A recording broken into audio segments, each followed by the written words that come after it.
Hello and welcome to a Smurpy video, and today we are looking at Mighty Morphin Power Rangers issue 48, Necessarily Evil, written by Ryan, artwork by Danielle, and Waters on the covers. It's nice to see his name on the front cover.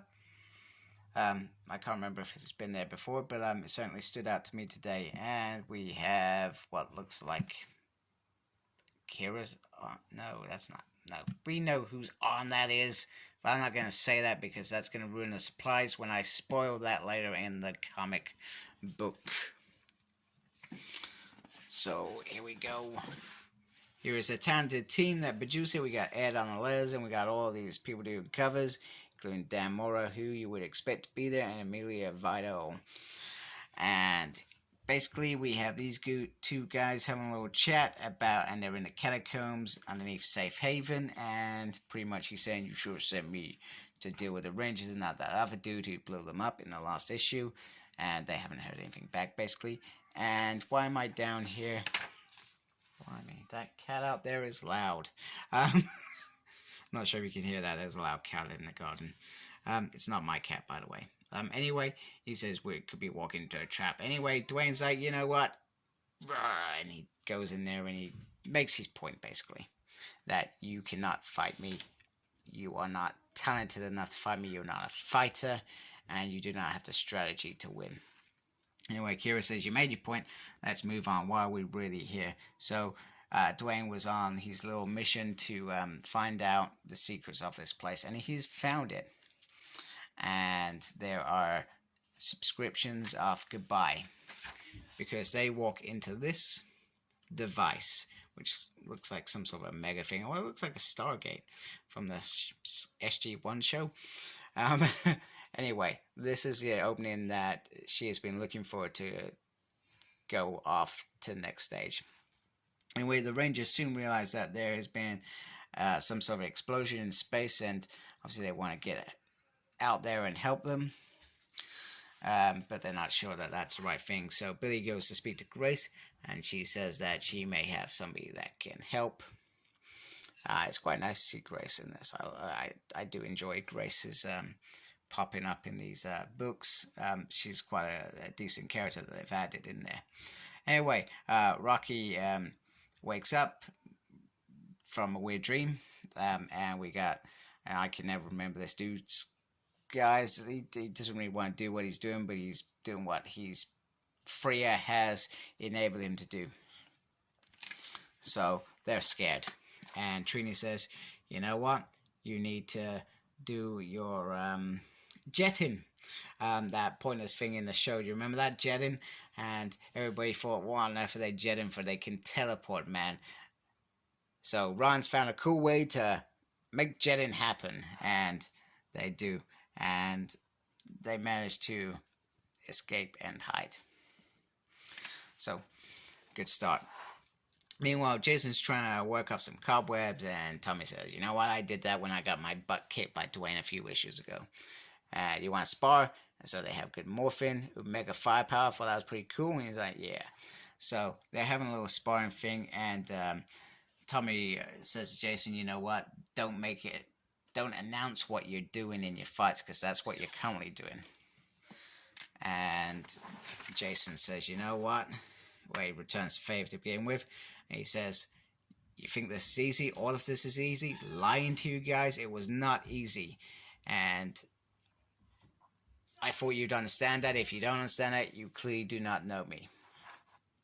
Then Jason decides that he's going to Safe Haven on what appears to be a suicide mission. Now, if you're reading Go Go, there were some visions about him on that moon or whatever, facing an unexpected amount of villains.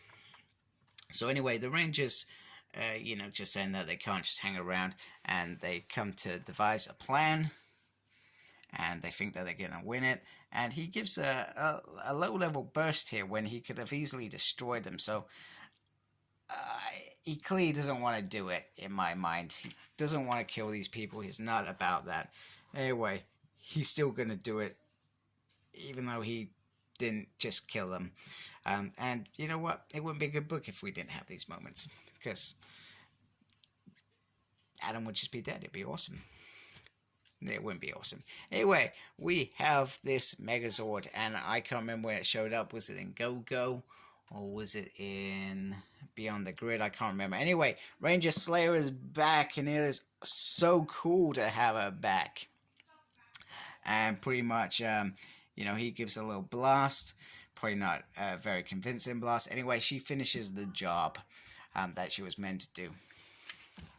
So they're back on the ship, and I don't understand this bit. Wait, you're the Ranger Slayer? Because pretty much I would have thought most of them forgot about this stuff. So I'm not entirely sure whether it sank in between where she popped up, or because she was still there they could remember it was just the Lord Draken and the Shattered Grid event that they've forgotten. Obviously Trini and Zack remember her anyway. And Ranger Slayer talks about in Beyond the Grid that they had something that they could absorb morphin powers, and then 11 has a great idea, and we need to get to the safe haven to what the morphin masters have hidden. Also the Ranger Slayer hints that she would like to be their Pink Ranger. Now that would be cool. I always wonder how she's got a costume to not be completely pink. Is it possible you could say, hey, my costume's pink, but I want it to be pink and orange today? Maybe that's how it works. I don't know. It's something that I've never spoke to anyone about or thought about much, but seems an interesting thought. So Adam talks to Zack saying, I can't really be you, and every time I go out I feel like I'm just letting the team down and I'm just gonna die. And he says, you know what? I'm not as strong as Tommy or Jason, and I'm not a fighter like them, but I'm not as smart as Trini or Billy, and I'm certainly not as fearless as Kimberly. But what I am is funny. Now at some point you're going to find out what you are in this group, and you will be it. And let's be honest, Adam became the best deputy leader out of all of them. Even though I kind of like Rocky as a deputy leader, but he did become pretty much second in command at some point. Maybe Turbo. He wants to talk about Turbo, but certainly Zeo, he grew a great deal in Zeo. I love Zeo.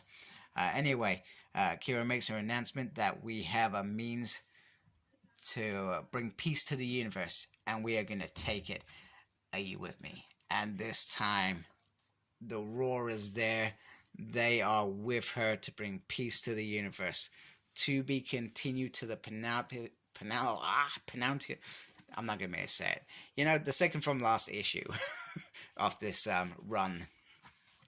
So, a nice issue, just filling in the gaps between Lost and moving on to those final couple of big battles, I feel. Great character development, very well driven, brilliant art, beautiful thought. It was an all-round issue. It had everything in it. It had a bit of action, it had a bit of mystery in it, it had an extra character who, it's like an episode of Buffy the Vampire Slayer and Angel's in it. You're like, hey, Angel's back in it for this issue. I'm going to watch it. Episode. I meant to say episode then. It's stuff like that just make it feel like Ryan's got his ship and his cogs moving in all the direction we want it to. Now, we know on Free Comic Book Day this year that the Ranger Slayer is pretty much getting a feature in that. So I'm not sure on the ins and outs of that. I don't want to know the ins and outs of that till I get it and read it, because that's what I enjoy the most. So thank you for watching. Like, comment, subscribe. Follow me on Facebook. My page is SmurredP. Follow me on Twitter @SmurredP. No idea what I'm doing, but I am there, and I'm tweeting stuff. Yeah, thanks guys. Embrace the geekiness. Goodbye.